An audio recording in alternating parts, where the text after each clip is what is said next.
Pozdrav ekipa, dobrodošli u moj novi video. Evo da sa vama podijelim video koji je, odnosno priču koja je postala hit na TikToku. Znači u manje od 24 sata video je pogledalo preko 120.000 ljudi. Znači ja ne mogu vjerovat. Ljudi su oduševljeni s ovom pričom i neću previše razvlačiti, idem odmah pričati o čemu se točno radi. Znači riječ je o jednoj babi koja me napala u dućanu, odnosno angažirala je zaštitare i djelatnike jednog dućana u kojem sam bio, neću imenovat kojeg, da me napadnu i da me kontroliraju, da me pipaju.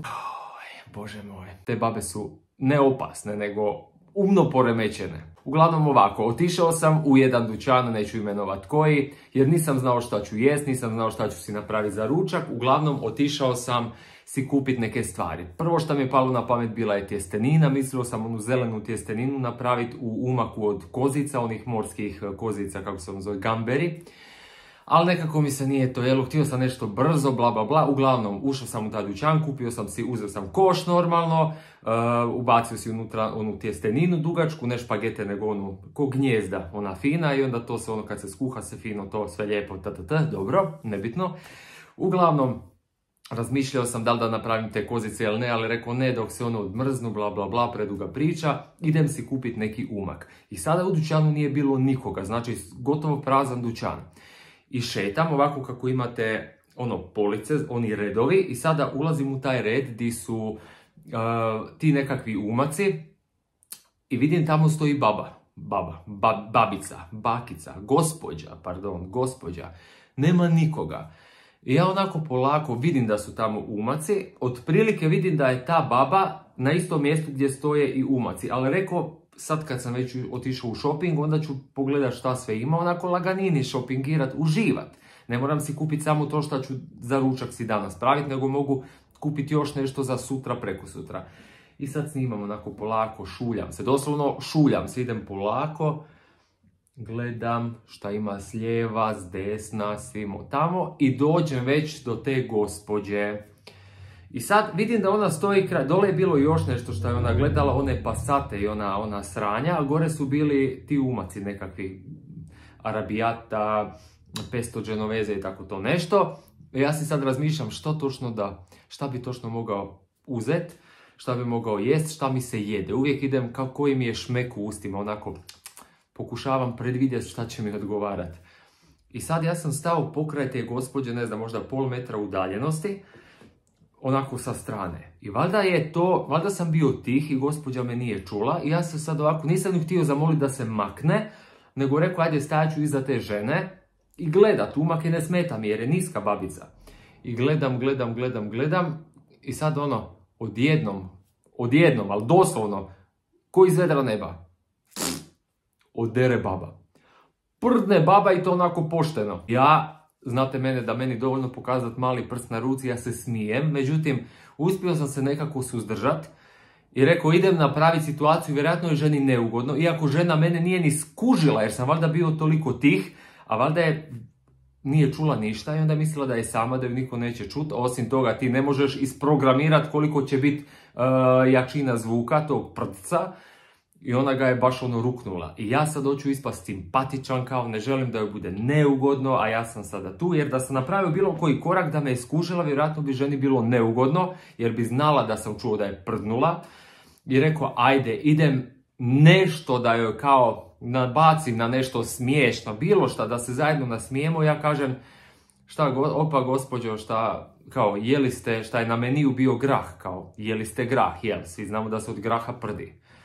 Žena se ovako strese, čim sam joj se obratio, znači se onako strese, gleda me ovako, ostrašeno me gleda, čuje to što sam rekao, ja onaj moj kiseli osmijeh, očekujem neku reakciju, znaš, nasmijat će se, ili će reći joj, dogodilo se, ispričavam se, pardon, bla bla, bilo šta, a ono, lopov!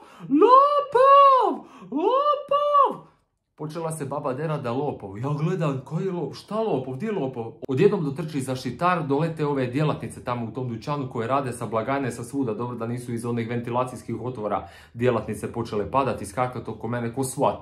Ko FBI, oni SWAT-ovci sa mitraljezima. Ja gledam šta, ne kužim lopov, o čemu se to radi?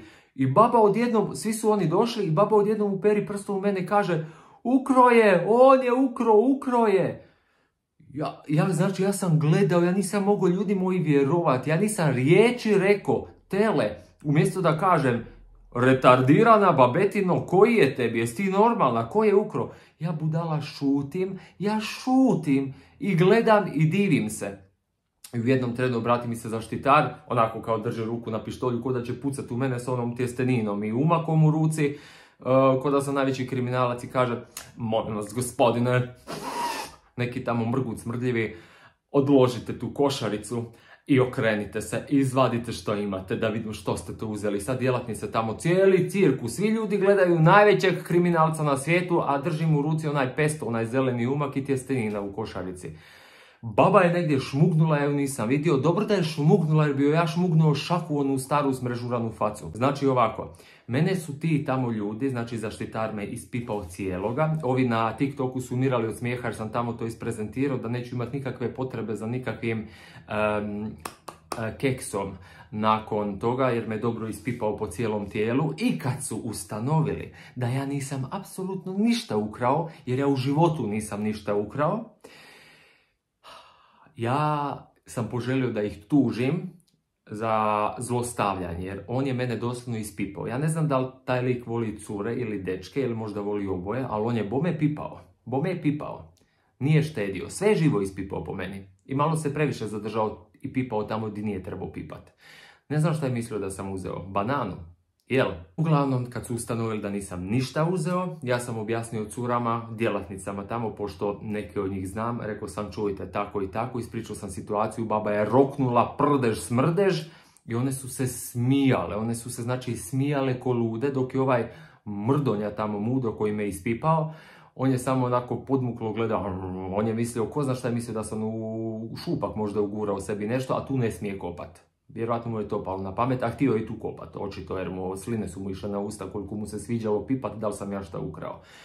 Uglavnom nisu našli ništa kod mene, cure su se smijale, ovaj mudonja, stari, perverzni, je i dalje gledao u mene, čudno, a baba je šmugnula, baba je nestala. Ja nemam pojma gdje je ta baba nestala. Poanta cijele priče je, babama se danas ne može vjerovati. Ja ne znam šta je bilo toj ženi, znači, ljudi su mi svašta pisali na TikToku, ako mene pratite na TikToku, zapratite me, tamo je show program. Uglavnom, neki su mi pisali da vjerovatno baba se valjda je bila osramoćena time što je prdnula, pa mi se htjela osvetiti.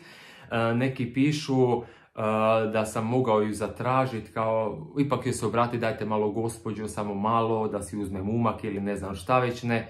Ali ono, šta ću se obraćat babi, jem sam viši od nje, ona je ko krpelj mali, ko čeper mali, ali bome prdi ko slon. Znači, čeper mali, ali prdi ko slon. Nije smrdilo, očito se čisto hrani babuna, ali, ovo je tako jedna ružna situacija, nezahvalna situacija. Ja znam da se vi sad kreveljite, umirete od smijeha i neka, tako treba, smijte se, duže ćete živjeti zahvaljujući meni. Ali meni je to oduzelo par godina života, jer taj stres koji sam ja doživio zbog te babundle retardirane, to, ja vam to ne želim da vam se to dogodi. Znači, znaš da nisi ništa uzeo, a usereš, znači kad ti vidiš onog zaštitara i svi dođu, ja sam stvarno mislio da sam ja nešto ukrao, da nisam bio svjestan. Toliko je baba nabrijala situaciju, lopov, da sam ja stvarno mislio da sam ja lopov. Ja se nisam micao, ja se nisam branio, ja šutim, ko tele kad gleda u šarena vrata i čudi se. Ja se čudim, ja sam stvarno mislio da sam ja lopov. I onda su ovi došli, ispipali me. Ja ne znam šta je meni bilo. Uglavnom, eto, to vam je priča koju sam htio podijeliti sa vama. Vjerujte mi, ove babe danas su nenormalne. Znači, ne smiješ se šaliti s njima. Ne smiješ im poželiti dobar dan. Ne smiješ, bolje ništa, samo prođi.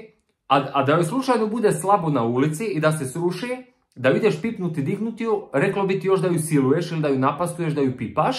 A da prođeš i ne pomogneš joj reće, vidi ja neodgojen, pustio me da crknem ovako staru i nemoćnu.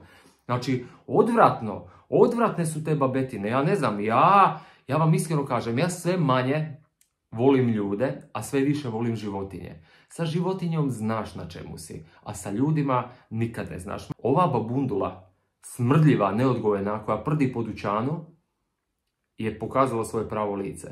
I već sam rekao na TikToku, ali reću i sada. TikTok sigurno baba nema, ali YouTube vjerojatno gleda. Babo, odvratna babo, ako gledaš ovaj video, idi se liječi.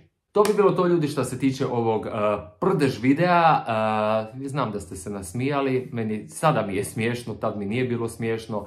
Pouka dana je: čuvajte se smrdljivih, niskih, čeper, prdež baba. Vidimo se u idućem videu, bok.